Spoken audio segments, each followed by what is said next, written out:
No!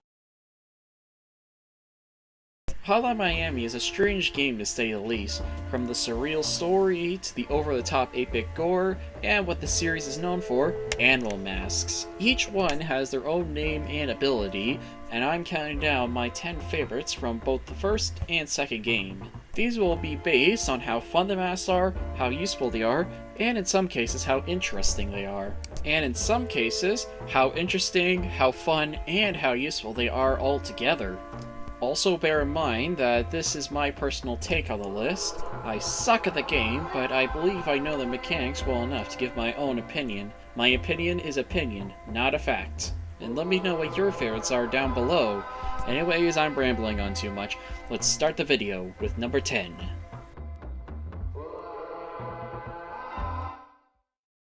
Starting off the list, we have a mask that is simple yet effective, and that would be Dennis from the first game. Dennis's main ability is that he starts off all of his missions with a knife. On paper, that doesn't sound too special, as knives are very common weapons within the game. However, in execution, knives are still incredibly effective weapons. While short range, knives are lightning fast, capable of slicing up people in a matter of seconds. And also, considering that Dennis is given very early on in the game, he is very useful for newcomers and beginners, and is also relatively useful for starting up combos. And knives, if accurately thrown, can kill mobsters in one shot from a distance. A much safer alternative than using a gun or throwing another melee weapon, but do keep in mind you need to be very accurate, otherwise it'll just knock the mobster to the ground.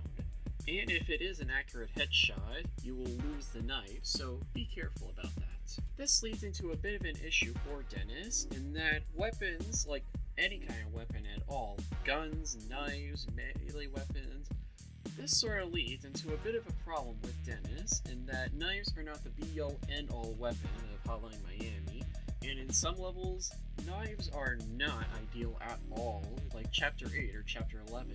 And since the game constantly lectures you on variety is key, it is not ideal to just stick with one knife for the entire level. But still, after saying all that, knives are still very effective, although with the issue that you're probably going to lose it or probably discard it by the first floor, it remains firmly at number 10.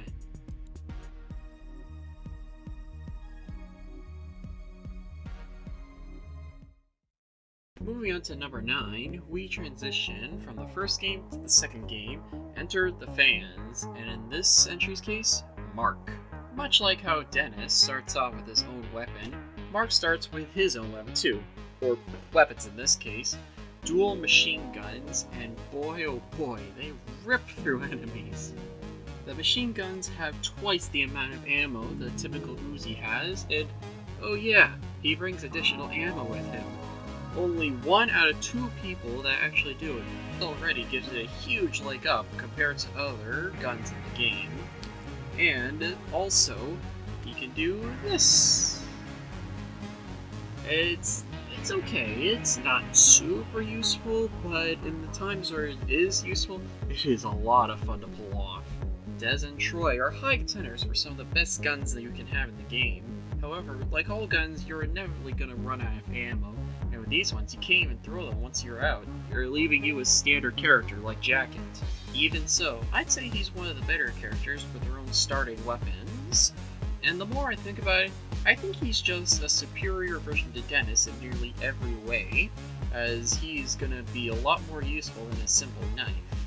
My only real issue is that running out of ammo can leave you a big white target, and ground executions and melee attacks are slower when compared to the other fans, but still, I can't complain when he's got 2 machine guns and one of the only guys that's brought ammo. No wonder he's the speedrunner's choice when it comes to the fans levels. Going back to the first game, we go to another early mask, Don Juan. Unlike the last 2 entries, Don Juan has a permanent ability as he plays through the level. In this case, doors are lethal. Doors are already a good offensive way of getting enemies to the ground, but with Don Juan, they become lethal, instantly killing anyone who gets their door slammed in their face. It's a great tool for both rushdowns and baiting mobsters out of rooms. Also, while the game can be finicky at times, especially on the console release, it can actually work in your favor as doors can just spam open close, open close, open close. Although, if you have any rooms with two guys anywhere close to each other, Dawn 1 isn't exactly going to help much. It will help out with one of them, but you still will likely have the second guy to worry about. But aside from that, Dawn 1 is a very fun character to play as, and he is really useful for the beginning of the game. And speaking of the first game, the mask actually does have some significance in the first game's plot. Joined by two other mysterious figures, they help Jacket understand who he is and what he has done, with the woman in the Dawn 1 mask acting as a sort of passive character, trying to calmly understand what is going on. Alright, so there's a little more detail than just that, but there is another segment coming up which will help explain these characters better. But for now, Dawn 1 firmly sits at the number 8 spot.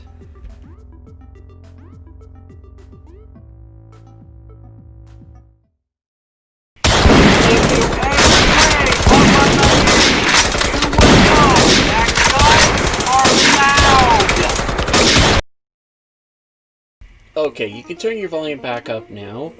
Like I was saying before, guns are loud, and they make you a big white target for any and everyone in their range. This makes him a bit of a double-edged sword. However, if you don the Peter mask, you won't have to worry about that.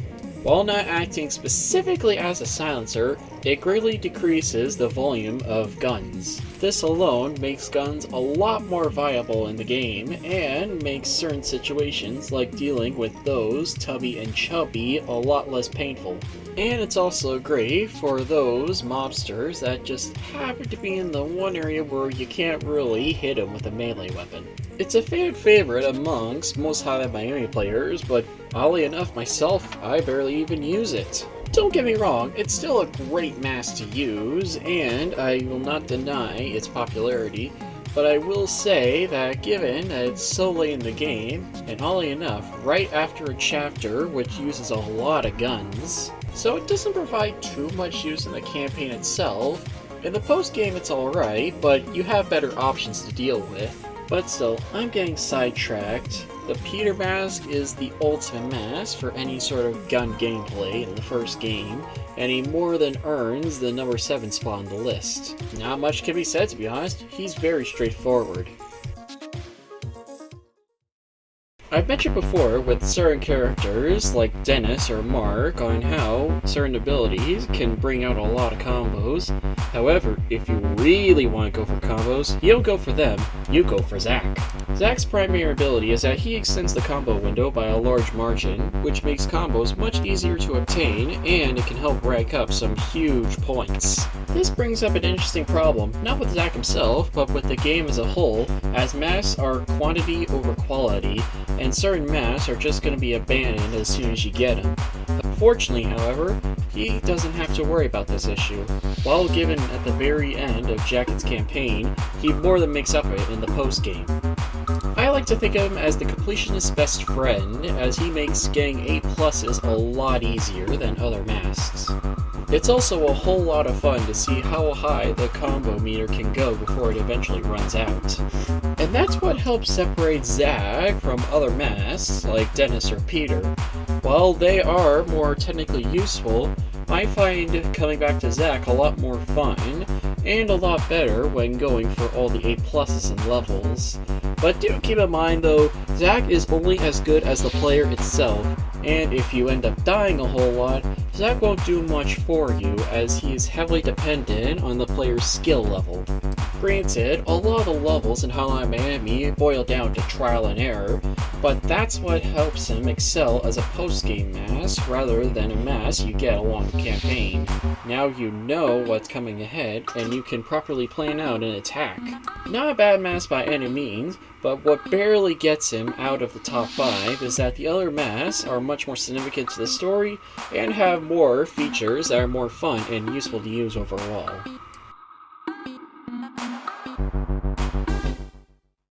So now moving on to the top 5, we're going into the big mess, the story significant ones, the ones everybody knows about, and let's start with the number 5 and the jacket killer himself, Richter.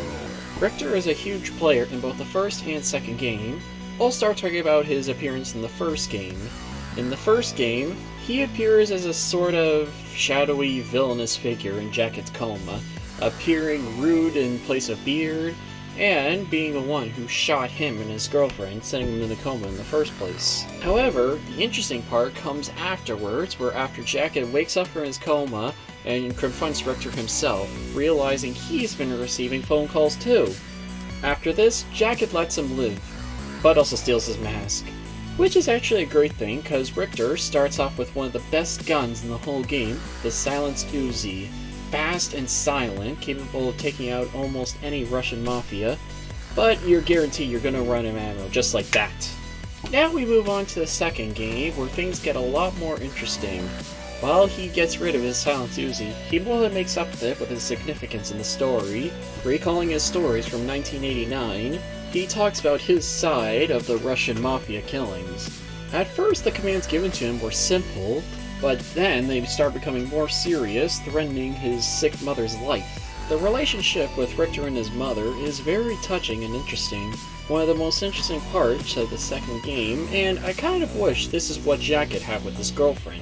It feels more personal and attached, and helps flesh out both characters. Too bad that it's kinda ruined after Richter goes to prison for the murder of Jacket. He spends his time in prison like most main characters in prison, by breaking out as soon as he can, and fleeing to Hawaii for safety, yada yada yada. He gets his mom a plane ticket, he helps a guy write a book, and that's the end of his story. In a sense, Richter's story has a lot of things I wish were in Jacket's story. More fleshed out characters, a proper motive, and a protagonist that wasn't just a plank of wood.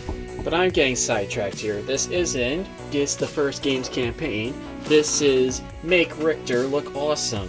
And trust me, he is more than awesome.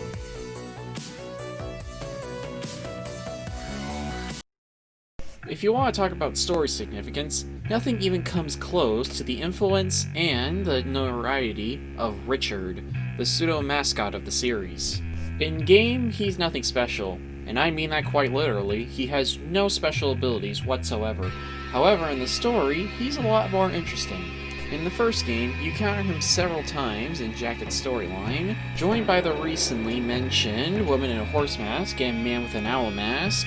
The Richard mask can be seen as a truth teller in the series. However, like all things in Hotline Miami, it is obscure and not entirely clear on what he's trying to say. Some of the things he say foreshadow certain events in the future, like how he predicts Richter isn't as bad of a guy as Jacket seems.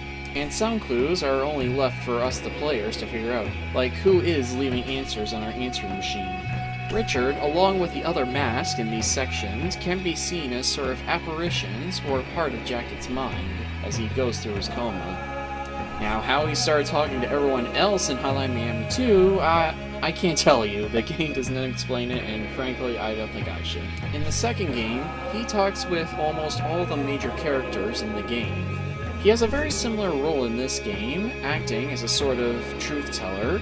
In this case, rather than realizing who these people are, he acts as a sort of foreshadower, leading up to future events or future deaths. Richard is a very interesting case when it comes to theorizing about Hotline Miami. Who is he? Where did he come from? Is he an outside viewer, or is he an apparition? Maybe he comes to those in need like an angel or a demon. We'll likely never know his true intentions, but what we do know about him is what makes him interesting, and the mysterious nature adds to that part. It would be a crime not to put him on the list.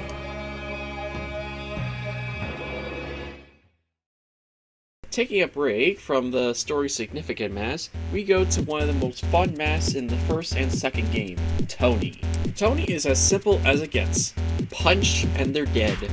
This makes combos and killing mobsters lightning fast. If Zack wasn't specifically meant for this, Tony would be the combo king for sure, as his fast punches can kill a whole bunch of mobsters in mere seconds, and ground executions are the fastest in the series. Also, they can kill dogs with one punch, something that regular punches can't do. It practically makes you a walking melee weapon, and given the fact you can use guns at any time still, Tony is nearly unstoppable and is a must-have for the first game's campaign. He was so great they brought him back in the sequel, although here he's a little different from how he plays in the first game. A lot less broken, but a bit more interesting as he can't use any weapons whatsoever, not even guns, so you have to plan out your attacks accordingly, but still being able to one-shot everything. You can even take down those who are large and in charge. I can understand why they made it this way, but still, I miss being an unstoppable force in the first game. Granted, it did make certain levels absolutely broken, but still, it was a lot of fun just going around absolutely destroying everything in one fell swoop. It made getting A+s very easy, but typically that isn't game design developers usually want to go to, so I can understand why they made the change. Even so, I can see why many people consider Tony their favorite mask, and he's one of mine too. He is easily one of the most fun masks to play as in both the first and second game.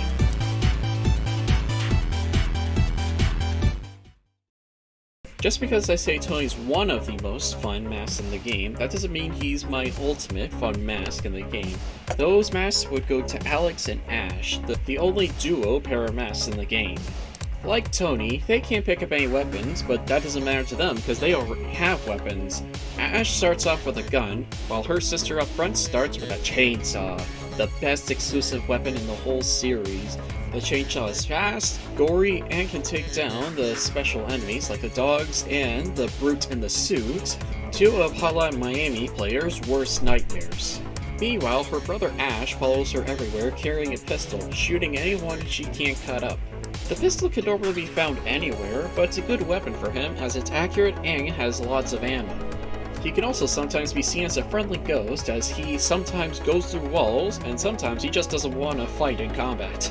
So sometimes Ash's AI can be more A than I, but when they work together they can rip through anything in shreds and they can cover each other's weaknesses. An example would be, while Alex is performing a ground execution, Ash can shoot enemies from far away, and when Ash shoots a bullet, Alex can take down anyone who falls for the bait. The game actually rewards you for doing this as you get an achievement, and can also take down several enemies all at once. This makes the Swan pair some of my favorite masks in the whole game, and the masks I personally find the most fun to play as. The reason why they're not number one is that Ash's AI can be questionable, and even so, I'd say there's a difference between my all-time favorite masks and the masks I like to play as the most. Number one, on the other hand, is a bit more interesting.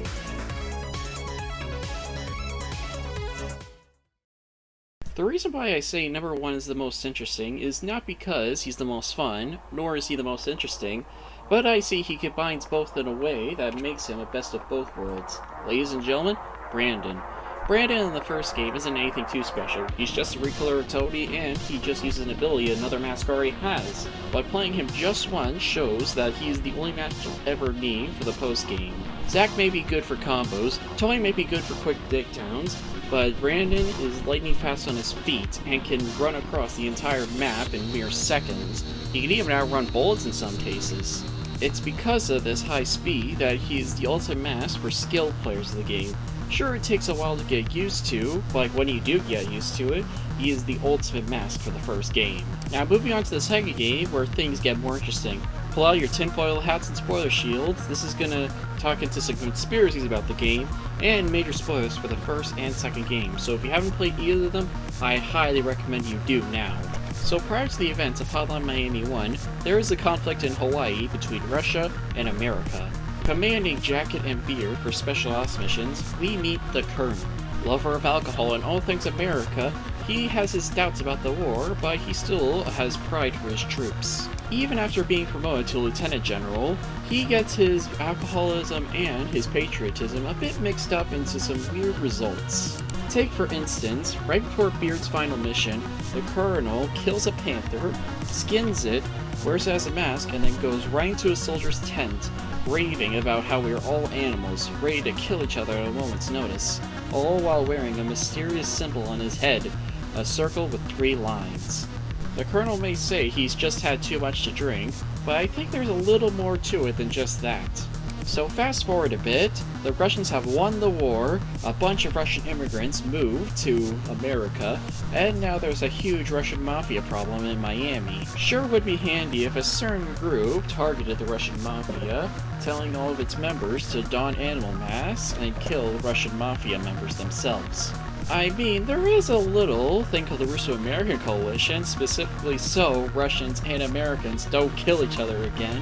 And granted, some Russian mafia members may have political ties, but details. So that's 50 Blessings for you, a patriotic organization targeting the Russian mafia and their political connections. They are symbolized by a circle with 3 lines. Sound familiar? You might have even seen it earlier in the list. Including the head of the panther that the Colonel was wearing before. Seems awfully suspicious. But we're not done yet, folks, as at the end of the second game, the US and Russian presidents are both killed in a coup d'etat set up by a US Army general. Given the extreme patriotism of the Colonel, and how the janitors from the first game say they have powerful connections on their side too, it wouldn't be too hard to believe that this coup d'etat was set up by the Colonel. After all, he was promoted to Lieutenant General. And given that same symbol in the Panther's head is found at 50 Blessings, several locations, and other members, it wouldn't be too surprising if the Colonel was the founder, if not a huge contributor, to 50 Blessings. And that what makes Brandon earn the number 1 spot. Sure, if you want to go by the first game alone, I probably wouldn't put him at number 1, probably at number 6 at most, but given his involvement in the story according to the second game, he more than makes up in number 1, as interesting as he is. Of course his name is never specifically said, and Richard technically has more involvement with the story in terms of a mask. But with the context given, and the way the Hotline Miami story was set up, I wouldn't be surprised if Brandon was behind most of the events in Hotline Miami 1 and 2. While he likely isn't responsible for the Hawaiian conflict, he is likely for 50 Blessings, and thus he's technically responsible for the first game's story and a majority of events in the second game's campaign, including the fans, the trial of the mass murderer, the prison breakout, and many, many more, making him the alpha and the omega of the series.